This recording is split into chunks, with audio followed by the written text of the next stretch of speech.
আসসালামু আলাইকুম। Real village cooking চ্যানেলে সবাইকে ওয়েলকাম জানাচ্ছি। আজকে আমি বানাবো ডিম আলু রেসিপি, ডিম আলু চচ্চড়ি।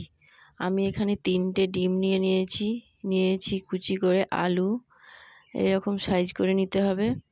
নিয়েছি পেঁয়াজ 2টো, পেঁয়াজকে আমি কুচি করে নিয়েছি। গ্যাসে কড়াইটা চাপিয়ে দিলাম। এর মধ্যে দিয়ে দেবো আমি সরষের তেল। আমি এটা কম তেলের মধ্যে রান্না করব।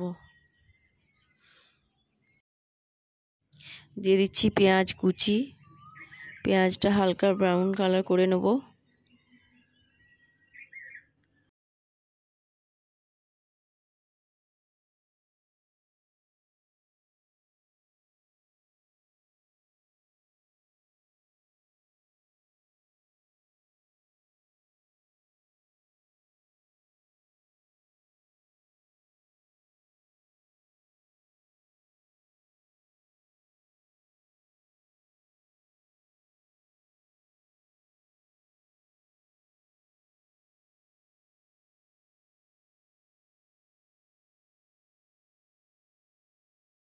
এর মধ্যে দিয়ে দিচ্ছি আমি একটা টমেটো কুচি করে নিয়ে দিয়ে দিয়েছি।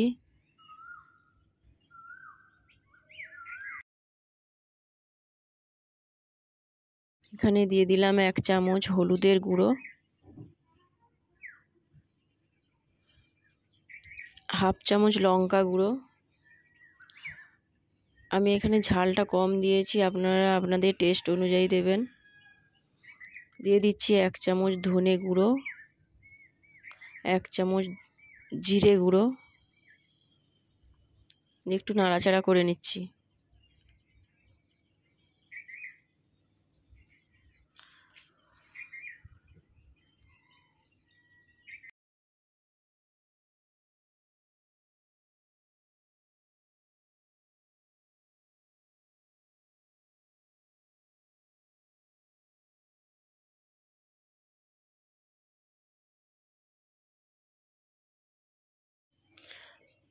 এটা একটু কষা কষা করে নিচ্ছি। যখন তেল ছেড়ে আসবে এর মধ্যে তখন আমি দিয়ে দেবো আলু, কুচনো আলু। খুবই হালকা মশলা তেলে রান্না এটা। আলুগুলো দিয়ে দিলাম, এবার নাড়াচাড়া করে নেব।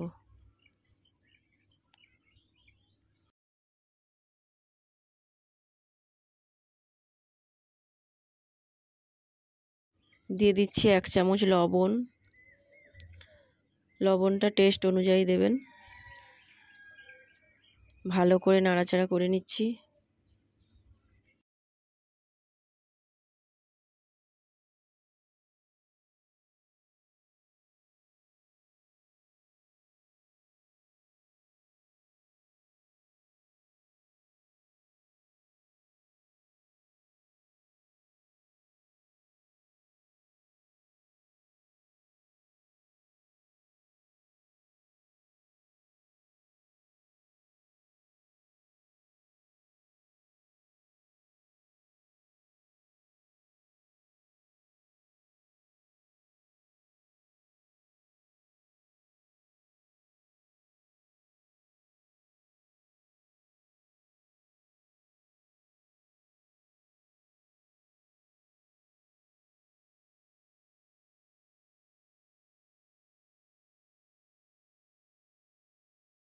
এবার এর মধ্যে আমি জল দিয়ে দেবো। আমি এখানে 2 কাপ পরিমাণে জল দিয়েছি।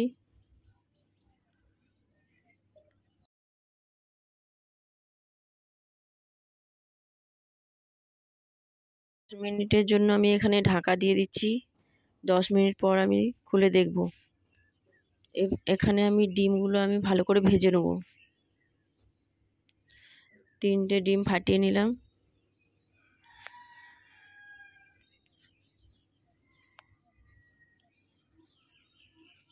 ডিমের মধ্যে আমি লবণ দিয়ে দেবো। লবণ দিয়ে এটাকে ফেটে আমি একটা প্যানের মধ্যে এটা ভেজে নেব।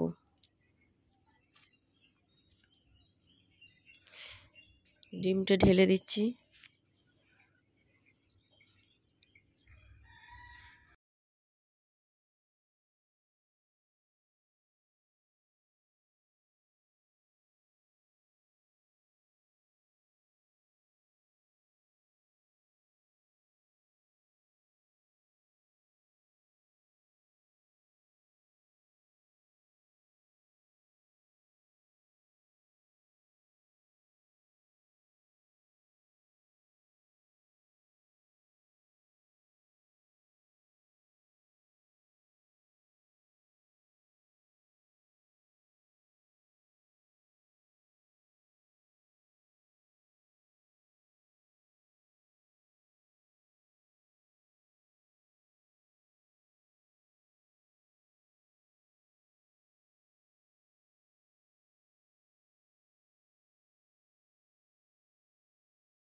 ডিমটা আমার ভাজা হয়ে গেছে, এটা আমি ছোটো ছোটো পিস করে কেটে নেব। এখানে আমি এটা তুলে দেখব আলুটা সেদ্ধ হয়েছে কি না।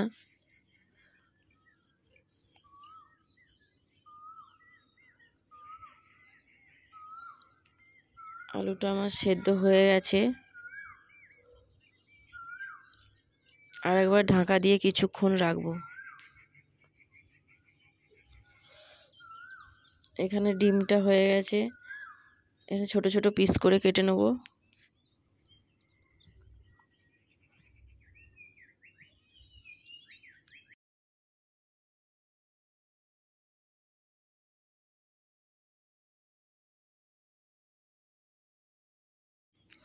পিসগুলো আমি এবার এই আলুর মধ্যে দিয়ে দেবো।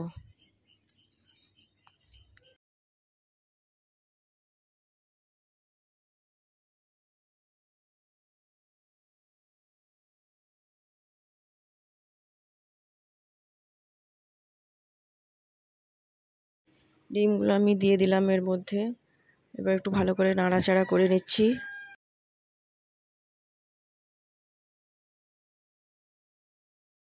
দিয়ে দিলাম 1 চামচ ভাজা মশলা।